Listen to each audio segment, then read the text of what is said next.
ভাঙতেছে ইতিমধ্যে, রাত্র থেকে ভাঙন শুরু হয়েছে। এই জায়গাতে গত 3 বার ভাঙন লেগেছে। তাছাড়াও 1988 সালে ভৈরব বাজারের একটি প্রাণকেন্দ্র ছিল, রেলওয়ে হাই স্কুল সহ বাংলাদেশ রেলের যে স্থাপনা ছিল সবগুলো ভেঙে নিয়ে গেছে নদী গর্ভে। এই ভাঙ্গার পর থেকে অদ্যাবধি পর্যন্ত এই শহর রক্ষা বাঁধটি নির্মাণ হয়নি। এই শহর রক্ষা বাঁধটি যদি নির্মাণ হতো তাহলে আজকে আমরা এই ভাঙ্গনের কবলে পড়তাম না। তাই আজকে আমি এই মিডিয়ার মাধ্যমে সকল সরকারের উদ্বোধন কর্তৃপক্ষকে বলতে চাই, আপনারা এখানে একটি স্থায়ী শহর রক্ষা বাঁধ নির্মাণের একটি ব্যবস্থা গ্রহণ করেন, যে বাঁধটি দিয়ে ভৈরববাসীকে চিরস্থায়ী রক্ষা করা যাবে। সাময়িক পদক্ষেপ না নিয়ে চিরস্থায়ী বন্দোবস্ত করার জন্য আমার পক্ষ থেকে আকুল আবেদন জানাচ্ছি। আসসালামু আলাইকুম। বলেন। ওকে, বিসমিল্লাহির রহমানির রহিম। ফিরোজুর রহমান বলছি। আমরা এখানে বর্তমানে আতঙ্কিত ভাবে আছি, কারণ এখানে আমার চাচার একজন বইলা, এরপর একটা আবার গরুর খামার, যে বইলাটা ভাড়া নিছে রেল ডক জড়াত করে 2-3 জন মনে হয় শিয়া, এর হইলো রেল ডক করতে গিয়া মাটিটা স্টো করতে গিয়া এখান থেকে মাটি তুলছে ডেজার দিয়া। বর্তমানে একটা ডেজার এখানে এখানে আছে, যে নৌকাটার মধ্যে বালু ভরট করছে, 2টা নৌকা, একটা নৌকা চলে গেছে, 8টা নৌকা রাত্রে সরাই দিয়েছে।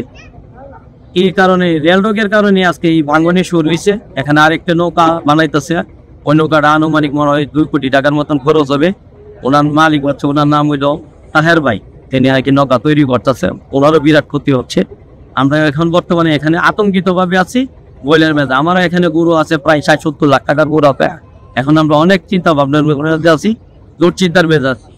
ডেজারের যারা আছে, ডেজারের এদেরকে ধরে নিয়ে আইনের আওতা আনলে সবকিছু বের হয়ে আসবে কি কারণে এখানে ডেজার লাগানো হইলো, আর এখানে কি কারণে ভালো খোলা হইলো। আমার বক্তব্য সিল্ক অ্যান্ড শাইন, যাতে আছে আর্গান অয়েল ও ওট প্রোটিনের গুডনেস, যা আপনার চুলকে রাখে হেলদি অ্যান্ড শাইনিং।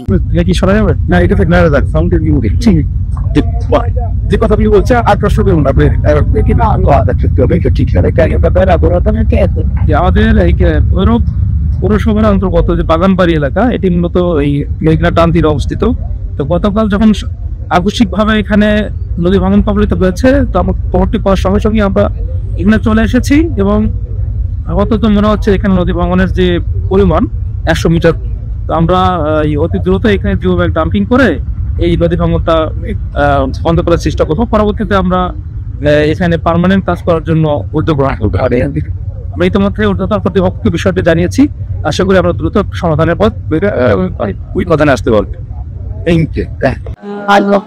ভৈরব বাজার গুদারাঘাট যেটা, সেখানে যে রবীন্দ্র হচ্ছে মেঘনা নদীর, সেই ভাঙনের খবর পাওয়া মাত্র আমরা এটা ভিজিট করেছি। দেখা গেল যে প্রায় 150 স্কোয়ার ফিটের মতো আনুমানিক নদী খাপড়ে চলে গেছে।